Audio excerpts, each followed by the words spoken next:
Sami Zayn says he's going to bring down the bloodline, but that might be easier said than done when the leader never shows up. Welcome back, guys, to Fog Wrestling. We are here to review SmackDown for the 24th of February 2023.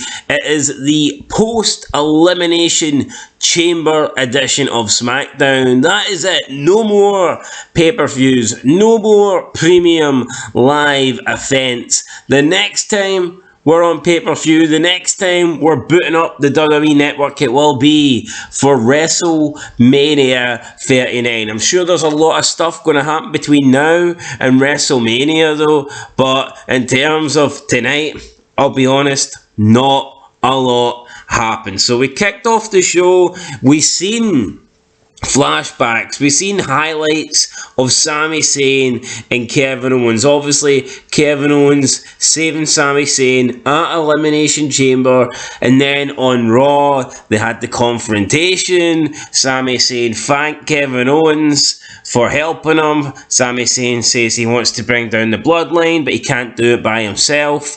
And Kevin Owens basically said that he's done with Sami Zayn.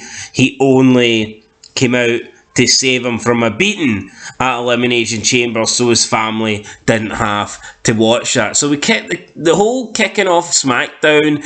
The emphasis is on Sami Zayn and Kevin Owens and their feud with the Bloodline. However, Kevin Owens not on SmackDown tonight. Roman Reigns not on SmackDown tonight. Sami Zayn not seen on SmackDown until like the final 5 minutes. Again, it does feel difficult to get involved. It's like the main story is the Bloodline, but you don't get anything really until the end, and it's strange. Like back in the day, Austin and The Rock, you would get them throughout the show. They would kick off the show. They would get backstage segments throughout the show. They would main event the show. But for some reason now, in wrestling, they seem to believe that less is more, and sometimes it can be. Like, I'm not denying it, sometimes someone can be shoved down your throat too much, but it would have been nice if we could have seen Kevin Owens tonight, Roman Reigns tonight. It would have been nice if we seen Sami Zayn and Jey Uso tonight before the show went off the air. By the time we see the Bloodline, by the time we get the main eventers on this show, the graphics are coming up and the show's finishing. So, I mean, it is strange, but I mean, whatever. We do kick off the show though with Imperium there in the opening match of the night, taking on the trio of Braun Strowman, Ricochet and Madcap Moss. What do this trio have in common, apart from the fact that they're all bland, apart from the fact that they're all boring, and apart for the fact that they're all currently jobbers on SmackDown? I'll tell you what they've got in common.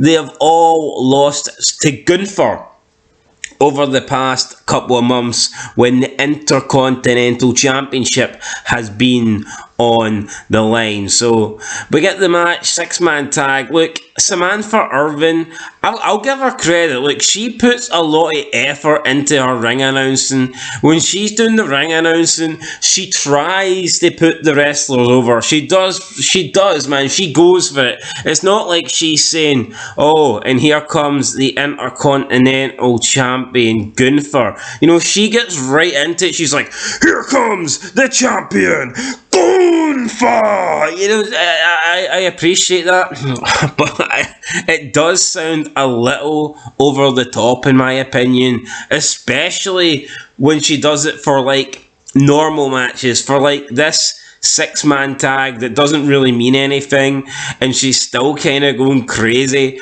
I get it when the title's on the line, but I don't think she needs to go over the top with the ring announcements when it's like a 6-man tag to kick off SmackDown. But you know what? I'm not going to criticise her too much. I would rather her show enthusiasm. I would rather her show passion than show absolutely nothing. So I don't mind Samantha Irvin. I actually think she's a pretty good ring announcer. So anyway, as for the match, We had Drew McIntyre come out. Now, I don't know if they're going to go with Drew versus Gunther heading into WrestleMania. I personally don't really care. Gunther hits a big German suplex on Moss, and then he hits the powerbomb in the middle of the ring. So Gunther with the win, Imperium get the victory. But in my opinion, Gunther has been so dominant. Every time, obviously, he defends the Intercontinental Championship, he's winning. I think if Imperium are going to win a match, would it not make sense to let one of the other guys get the pinfall? By having Ludwig Kaiser or Giovanni Vinci getting the win, that wouldn't make Gunther look weak, but it would help the rest of Imperium. But it feels like Imperium is essentially like a one-man team. You just don't feel... You feel like if you take Gunther out of this team, they don't have a chance of winning. And it's like they're supposed to be this well-oiled unit. So surely, as a team, you would think that Ludwig Kaiser and Giovanni Vinci would just be more competent. You think they'd be more capable of getting the job done. I don't see the harm in giving one of them the win, but they don't. They give Gunther the pinfall, and I think he's just been overbooked at the moment. And look, back in the... you take leaders of factions, yeah, the majority of the time they get the wins. The majority of the time they are the lead person in that faction. But I remember, let's take Evolution for example. Triple H was the leader, there was no doubt about that. However, anytime Evolution would be involved in multi-man matches, it wasn't always Triple H who would get the pinfall. You know, sometimes it would be Randy Orton, sometimes it would be Batista. I just don't feel like with Imperium, anyone other than Gunther is ever going to win. And I mean, it's not... Does it really matter at the end of the day? No. If Ludwig Kaiser won, would it make wrestling great? Hell fucking no. But it's a pet peeve of mine how Gunther has to be the man that basically does everything. I think it is a bit... it's a bit silly, in my opinion. Anyway, the Vikings come in... I don't get it, man. The Vikings come in to attack Drew McIntyre. Sheamus gets involved, and then we end the segment with Sheamus, McIntyre, Ricochet, and Strowman posing in the ring. I don't know what happened to Madcap Moss. I guess he was still on the outside selling the effects of the powerbomb.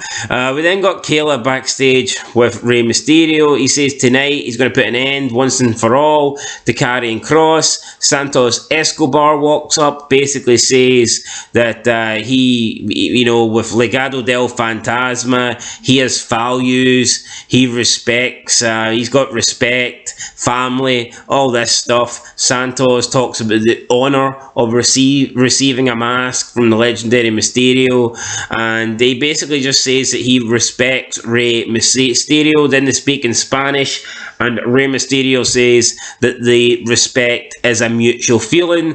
Dominik and Rhea Ripley show up. Dominik says it's pathetic how Santos is sucking up to his dad. Dominik says that Kross will teach Rey some respect tonight. Santos says to Dominik he needs to learn respect for his father, and Santos says that he will teach Rey the respect instead if he ain't going to learn it. Then Dominik talks about prison, and Santos squares up to Dominik, but before Santos can do anything, Rhea Ripley stands in between Dominik and Santos. And obviously in WWE, women are superior, women beat up men, women are just, you know, these dominant forces, and all men are weak and cowards and can't possibly stand up to a woman. So as soon as Rhea Ripley looks at Santos, he basically shits his pants and backs down. Very pathetic here. Never seen this. Never in wrestling before have women been so over. And I know people in the past have complained about like Stephanie McMahon and the authority. People said Stephanie McMahon made people look weak. I don't remember Stephanie McMahon ever making people look anything like women make current wrestlers look. I mean, it's absolutely pathetic. As soon as a woman looks at a guy, or she places herself in between someone, or she just gets involved, the guys are automatically shitting their pants. We've seen it with Rhea Ripley. I mean, we've seen it with pretty much everyone, and it's embarrassing, man. Honestly, it is. Why can't Santos Escobar stand up to Rhea Ripley? Why can't Santos Escobar say, "Look, Rhea, you masculine looking bitch, get out my face, or you're going to get exactly what Dominik's going to get," you know? Like, why can't we get that? But no, Rhea Ripley looks at Santos, and Santos is ready to run and jump back over the border because he wants to flee America back to Mexico because he fears Rhea Ripley. It's a load of shite. Anyway, that was that. We get half the bloodline backstage. Solo Sikoa, Jimmy, and Paul Heyman. They're backstage. They're talking about how it's been crazy since the Rumble. And Jimmy says that tonight he gets to talk to his brother Jay, man to man, face to face, twin to twin, Uso to Uso. Then LA Knight comes out. He gets interrupted by Kofi Kingston. LA Knight runs down Kofi Mania. I mean, Kofi Mania sucked. I do not like Kofi Mania, but it is kind of sad here. LA Knight is running down Kofi Mania, but at the end of the day, Kofi Kingston did get the World Championship. He did get, like, the match at WrestleMania. LA Knight's never going to get that. Look, I like LA Knight, but I think we can see now WWE, they've changed. You know, over the years, they've went with youth. And if you're a certain age in WWE, they just won't waste time in pushing you. Now, if you're someone like Edge or Lesnar and you're already a star, then that's one thing. You know, they will use you, obviously. But LA Knight, as good as I think he is, he's not a star. He hasn't made himself to a star. He's not got main event status in WWE. And the fact that he's approaching 40, I just don't see WWE investing in LA Knight to be, you know, the next big guy. The WWE would rather put time into younger people like Austin Theory. So, yeah, I just don't see LA Knight going anywhere. And it's a shame because the guy really is good. He can talk the talk, but unfortunately, he's a lot closer to 40 than he is to 30. And I think the age factor will work against him. Kofi Kingston gets the win. We had Woods on the outside playing with the trombone, kind of distracting LA Knight. But yeah, Kingston gets the win. Screw Kingston. I don't like Kingston. Anyway, up next we get Charlotte Flair, and Charlotte Flair comes out to hype up the WrestleMania 39 match. Flair says that Rhea Ripley likes to run her mouth on SmackDown, so she can't wait to hear what Rhea Ripley has to say tonight.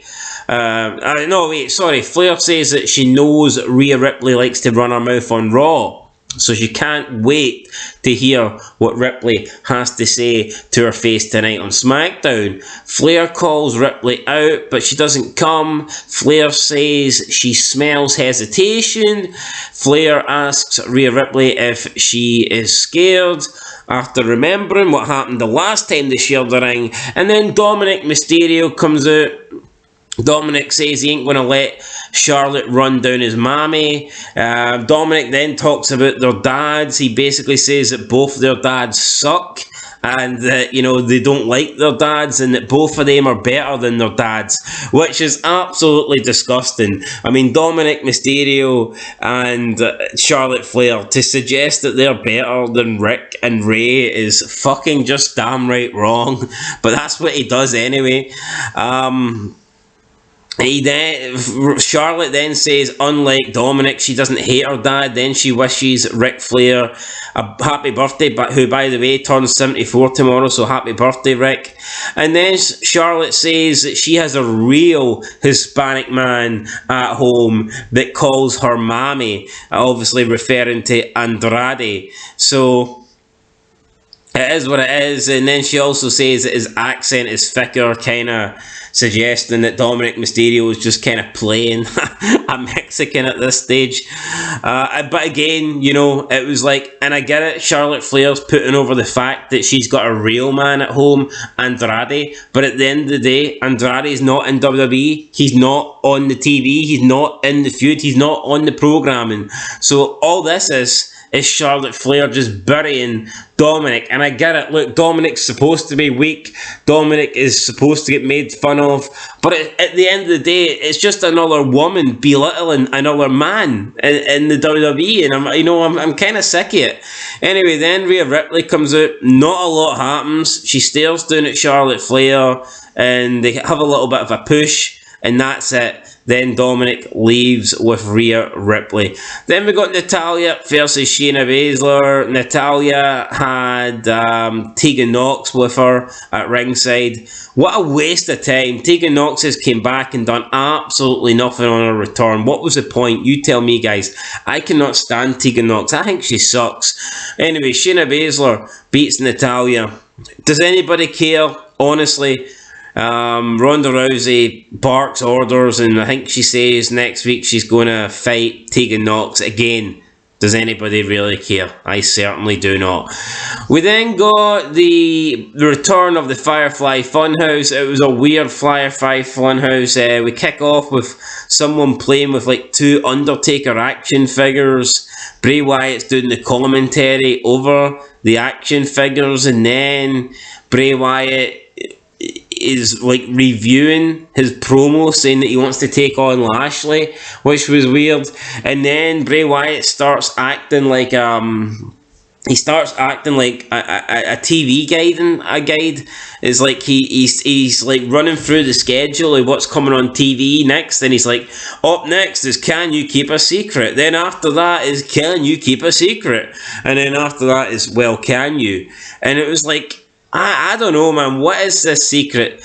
It was on Channel 6. The channel that Bray Wyatt was, scheduling was Channel 6. Again, is this a hint towards the Wyatt 6? Is there going to be a group? Is there going to be a Wyatt group with 6 people in it? It would appear that is the case.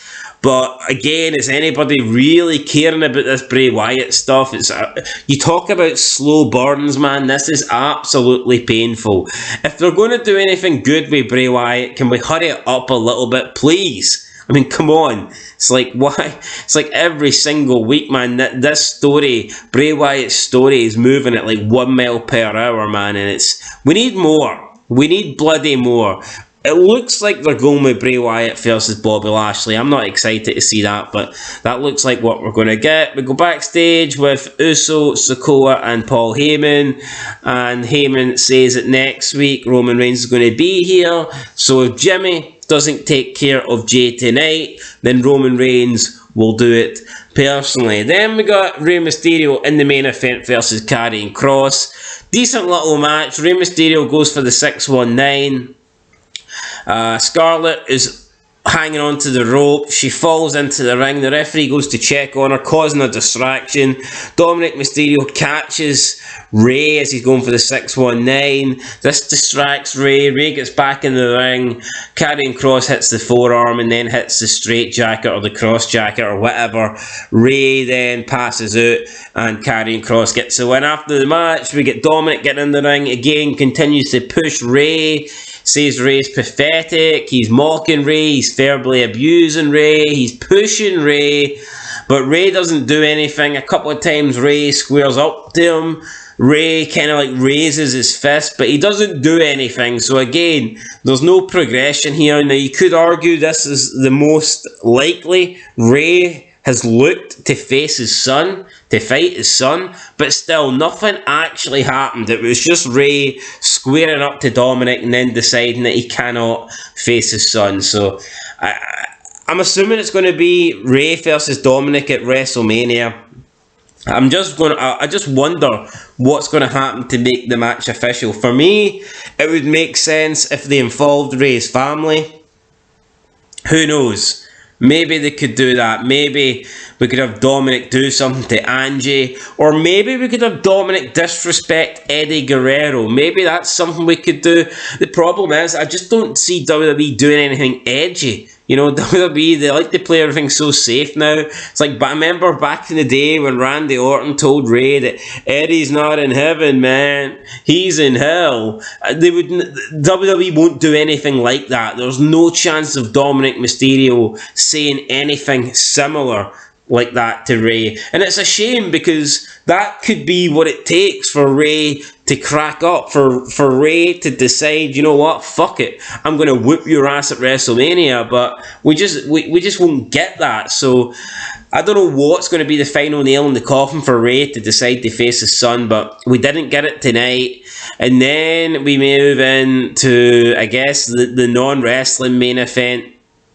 Jimmy Uso comes to the ring. He talks about what's happening in the bloodline. He says there's cracks in the bloodline, but he says he needs to fix it. He can't do this alone. He needs his brother. Sami Zayn then enters the ring. Sami Zayn tells him he's not here to fight. Sami Zayn says that he speaks of brothers, and back in the day he feuded Jimmy as a brother. He said Jimmy was the only one that originally had his back in the bloodline. Jimmy was the only one that seen any value in Sami Zayn, but Sami says that Jimmy didn't hesitate to super kick him at the Royal Rumble, and Sami Zayn says that hurt. Jimmy says, what do you expect? You turn your back on the tribal chief. And I kind of do expect that. I mean, let's be real. Sami Zayn did hit Roman Reigns with a steel chair. What does he expect Jimmy to do? I mean, if we're being honest. So, yeah, they kind of have an argument. The fans are chanting Sami. Sami says without Jimmy, there's no Sami Uso. There's no, Uso and all this stuff. There's no honorary Uso. It looks like the two are. Sami says that Jimmy doesn't have to go down with the bloodline, so it looks like maybe Sami is getting through to Jimmy. Then we see Jay on top of the crowd. Sami Zayn gets distracted. Jimmy then takes out Sami Zayn with a super kick. Then Jimmy looks around at his brother as Jay slowly makes his way to the ring. Then Sami Zayn hits a haluva kick on Jimmy. So Sikoa comes out to make the save. Jay Uso is just like standing in the crowd, not doing anything, and then Sami Zayn, after hitting the haluva kick on Jimmy, makes the escape while Sikoa climbs into the ring, and that's how SmackDown goes off the air. So again, we don't know what's happening here. Jey Uso refusing to pick a side, just watching on as his brother Jimmy Uso and Sami Zayn were colliding in the ring. I mean, it wasn't a great SmackDown. It was okay. Some of it was decent. There was decent in parts, but I mean, overall, just didn't feel that important. It felt lackluster. It did. I mean, it was good, but well, I say it wasn't good. It was okay. I mean, it was. You know what, guys? It was okay. I'll give it a fuck. I don't know what I'm going to give it. I'm going to give SmackDown.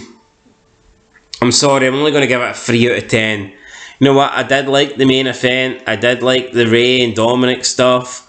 Maybe that's harsh. Maybe I'm going to give it a 3 out of 10, guys. Honestly, apart from that, I didn't really like a lot. Charlotte and Rhea Ripley sucks. The Firefly Funhouse didn't really do it for me. Natalya sucks. LA Knight versus Kofi Kingston was just boring. LA Knight deserves better. Yeah, no, apart from the Mysterio stuff and apart from the Bloodline stuff, I wouldn't say SmackDown was that great. So I'm going to go ahead, guys. I'm giving it a 3 out of 10. Let me know your thoughts. And until next time, I'll catch you in the next one. Been Fog Wrestling. Till then, though, peace.